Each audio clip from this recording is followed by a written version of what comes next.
Hello champion, कैसे हैं आप सब? तैयारी कैसी चल रही है? हम बात करेंगे एनसीईआरटी और उसके इंपॉर्टेंस को लेकर, और एनसीईआरटी की तैयारी कैसे और क्यों करनी चाहिए इस पे भी। पहले हम लोग ये मान के चलते थे ना कि एनसीईआरटी यूपीएससी और अदर सिविल सर्विसेज के एग्जामिनेशन के लिए बहुत इंपॉर्टेंट है।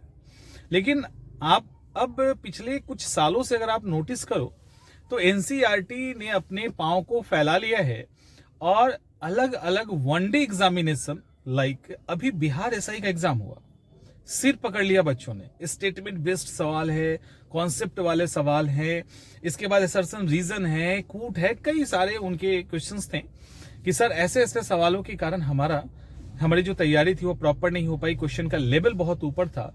एक्चुअली दरोगा के एग्जाम में वो लोग एनसीईआरटी को पकड़ लिए। अब एनसीईआरटी को पकड़ लिए तो फिर दिक्कत होना वाजिब है, क्योंकि उस एनसीईआरटी को 20 बार पढ़ने के बाद यूपीएससी जैसे एग्जाम में या पीसीएस एग्जाम में बच्चों को दिक्कत हो जाती है। तो आपने तो ठीक से पढ़ा ही नहीं, या आपने पढ़ा तो कहीं से जिस्ट उठाया और उसको पढ़ लिया, इतना ही हुआ है ना, इतना ही किया है। अब जिस्ट से एनसीईआरटी से पढ़ना और उससे आप सोचो कि वनडे जैसे एग्जाम में कॉन्सेप्ट बिल्डअप करके हम एग्जाम निकाल ले, ये नहीं होगा।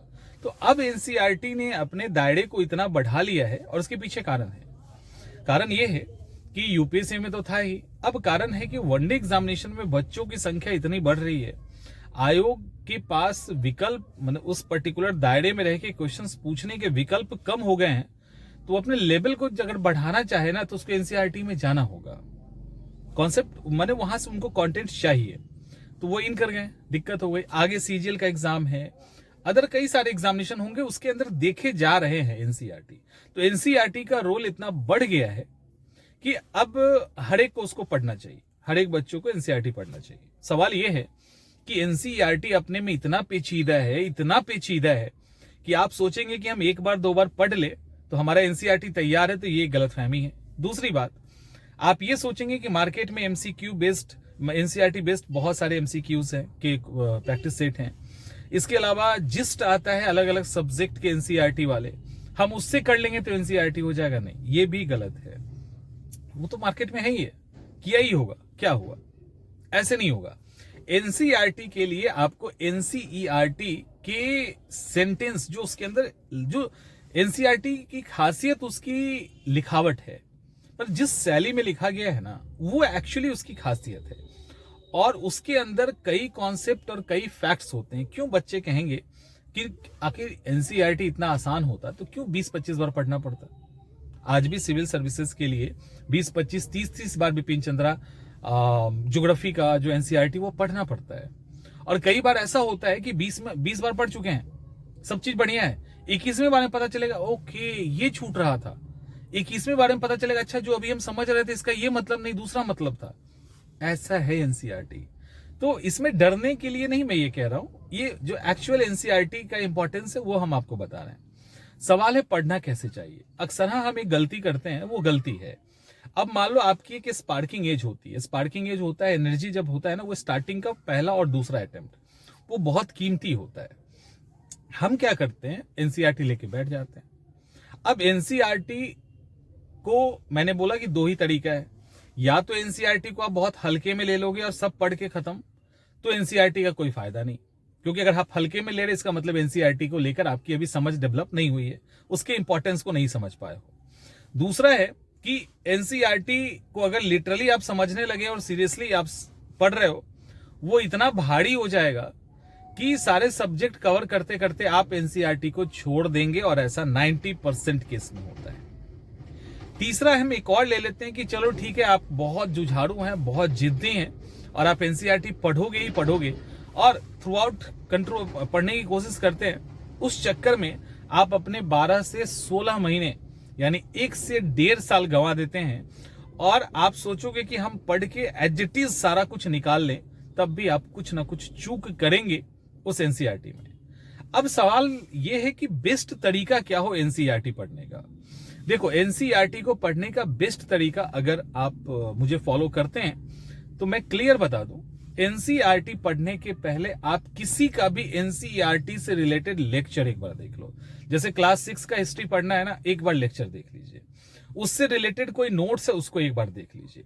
ये दो काम सिर्फ कर लोगे ना तब जब आप एनसीईआरटी पढ़ने जाएंगे तो वो एनसीईआरटी का एक बेसिक चीजें आपको पहले से पता है, आप चीजों को अच्छे से समझ रहे हैं। अब तब जाके आप जब उस एनसीईआरटी को पढ़ेंगे तो वह आसान भी हो जाएगा और 15 बार पढ़ने वाला काम 1 से 2 बार में हो जाएगा। तो आपको नहीं लगता है कि हम 15 टाइम उसको पढ़े, उसकी जगह एक उसका क्लास लेक्चर देख लें, नोट्स पढ़ ले उससे रिलेटेड, और फिर ओरिजिनल एनसीईआरटी को पढ़े। अब यहां एक और सवाल आएगा कि क्या इन क्लास के बाद ओरिजिनल एनसीईआरटी पढ़नी चाहिए? सजेशन यही है कि आपको ओरिजिनल एनसीईआरटी पढ़नी ही चाहिए। पढ़नी चाहिए नहीं, पढ़नी ही चाहिए। और चूंकि आप पहले से पढ़ रखे हो तो वो आपको परेशान नहीं करेगा, एकदम मक्खन की तरह आप वहां से निकल जाएंगे आगे की तरफ। अब एक और सवाल है कि एनसीईआरटी किससे पढ़ना चाहिए, ये भी एक सवाल है। देखो, एनसीईआरटी आप उनसे पढ़ोगे जिन्होंने अपने पढ़ाई के दौरान एनसीईआरटी नहीं पढ़ी है। आपको पढ़ाने के लिए एनसीईआरटी पढ़ रहे हैं, तब तो एनसीईआरटी का कुछ खास फायदा नहीं होगा, क्योंकि पढ़ाने के सेंस से अगर उन्होंने एनसीईआरटी को पढ़ा है या आपके लिए उन्होंने तैयार किया है, तो वो एनसीईआरटी को इतनी बार नहीं पढ़े होंगे या इतनी गहनता से नहीं पढ़े होंगे। उनको चूंकि एनसीईआरटी पढ़ानी है, मार्केट में डिमांड है क्वेश्चंस के अकॉर्डिंग, तो उन्होंने उसको तैयार किया है। एनसीईआरटी आप कोशिश करें उनसे पढ़ें जिन्होंने लिटरली एनसीईआरटी को रगड़ के पढ़ा है अपने एग्जाम की तैयारी के दिनों में। जैसे हम लोग जब यूपीएससी का एग्जाम देते थे ना, तो एनसीईआरटी हमारा बेस होता था। हमें पता था कहां पे कौन सा सेंटेंस है और कहां पे कौन सा लाइन है। जैसे बड़ा ही खूबसूरत सा एक मॉनसून का सेशन जब करवा रहे थे, तो उन्हें बच्चों को बताया कि जब एनसीईआरटी पढ़ोगे फिजिकल ज्योग्राफी का, उसमें आपको दिखेगा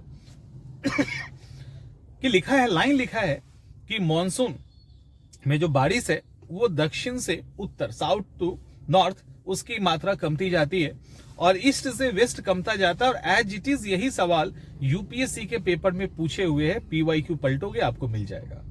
जिस समय पूछा गया था उस समय बड़ा मुश्किल लग रहा था, लेकिन जब एनसीईआरटी पढ़ा गया तो लगा कि अच्छा ये एज इट इज सवाल उठा के दे दिया है। इसीलिए जब हम अभी एनसीईआरटी सेशन आपका ले रहे हैं और हमारे फैकल्टी ले रहे हैं, हमारे लिए एक ही रूल है।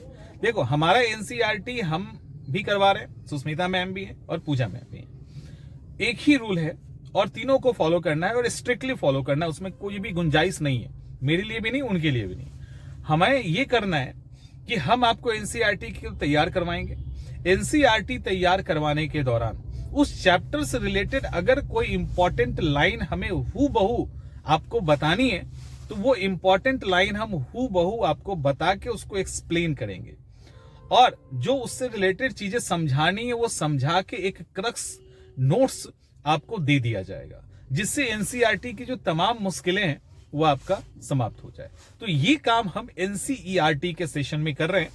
तो अभी जो हम पढ़ा रहे हैं उसमें क्लास, नोट्स, एमसीक्यू, इसका जो कॉम्बिनेशन है, और 1 बार से 2 बार यदि आप पढ़ लो तो ये डेडली कॉम्बिनेशन एनसीईआरटी के किसी भी सवाल को गलत नहीं करने देगा। इवन कि कॉन्सेप्ट के सवाल हो या फैक्ट के सवाल हो या कुछ भी हो, एनसीईआरटी पे अगर आधारित है वो आपका नहीं छूटेगा, इस बात की गारंटी है।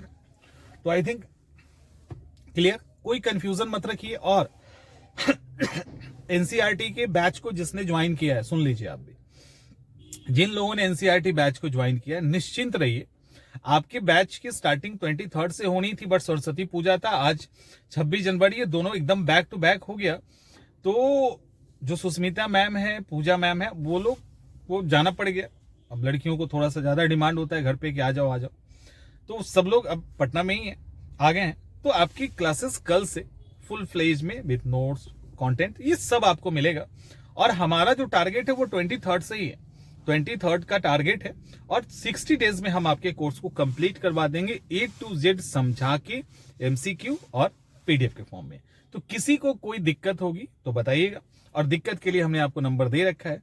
तो एनसीईआरटी बहुत इंपॉर्टेंट है। I think line by line हमने आपको समझा दिया, यही आपका एनसीईआरटी है, ठीक है। और इसको पूरी तरह से हम लोग तैयार करवा रहे हैं ताकि आगे आने वाले किसी भी एग्जाम में, वो सीजीएल हो, दरोगा हो, इंटर लेवल हो, कहीं पे भी हो, अगर एनसीईआरटी से कंटेंट आता है तो वो आप बनाने की स्थिति में होंगे।